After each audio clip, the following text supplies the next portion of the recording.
엘리후는 자신의 마지막 말에서 욥에게 지금 권면하고 있습니다. 엘리후는 지금 욥이 깨닫기를 바라고 있습니다. 그렇다면 욥에게 하고자 하는 말이 무엇일까요? 엘리후는 먼저 욥이 하나님의 통치 방법을 알고 있는지 물어보며 그가 세상 만물의 변화를 보고도 하나님의 오묘한 일을 깨닫지 못하고 있음을 말하고 있습니다. 사실 자연과학에 관한 지식과 정보가 전무했을 당시를 생각하면 욥은 이 질문에 대답할 수 없었을 것입니다. 그리고 엘리후는 하나님의 섭리를 베일에 감싸인 비밀인 것처럼 욥을 압박하고 있습니다. 그러면서 하나님이 정하신 질서는 무지한 인간이 절대로 알 수 없다고 말합니다. 물론 맞는 말입니다. 자연현상을 바라보며 우리는 하나님의 통치하심, 전능하심을 고백할 수 있습니다. 그리고 하나님의 작품인 이 자연을 바라보며 나 자신이 얼마나 작은지, 하나님이 얼마나 크고 위대하신지 우리는 알 수 있습니다. 그럴 때 우리는 하나님을 향한 경외심이 생깁니다. 엘리후는 또한 주장하고 있습니다. 무지한 인간은 하나님을 이해할 수 없으므로 함부로 그분께 나아가면 죽음을 피하지 못할 것이라는 사실입니다.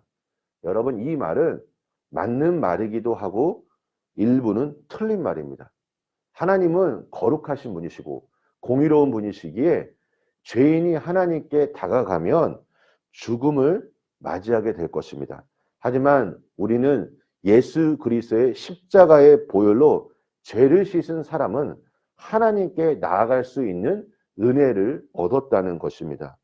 그리고 하나님은 우리를 부르고 계십니다. 하나님은 우리를 초청하고 있으십니다. 그래서 우리는 하나님께 나아갈 수 있는 것입니다.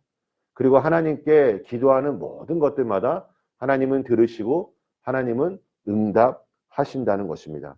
우리가 고통 가운데 있을 때 하나님은 우리를 건져내시는 분이십니다.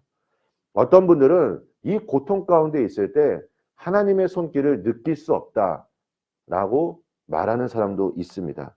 여러분, 그렇게 생각할 수 있습니다. 하지만 우리가 인지하지 못하고 있는 그 순간에 하나님은 가장 선하신 뜻을 세우사 우리를 향하여 구원의 손길을 예비하고 있다는 것을 우리는 믿어야 할 것입니다.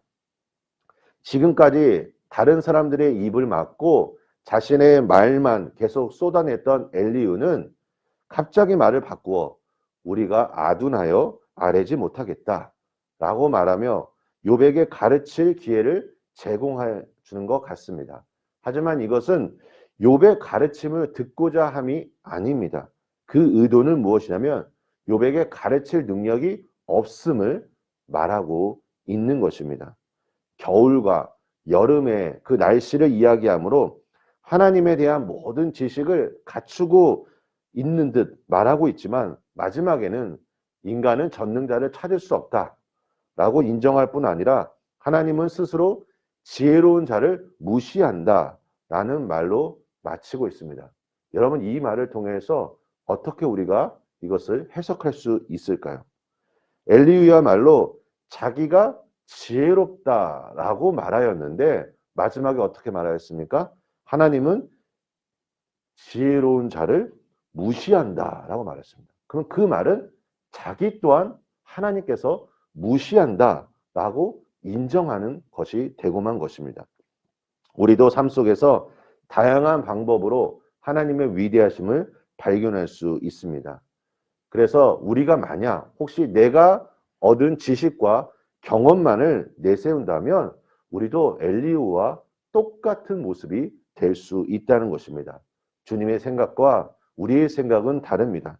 세상 만물을 다스리시는 하나님의 통치 앞에 우리는 겸손하게 주님의 음성을 먼저 들어야 할 것입니다.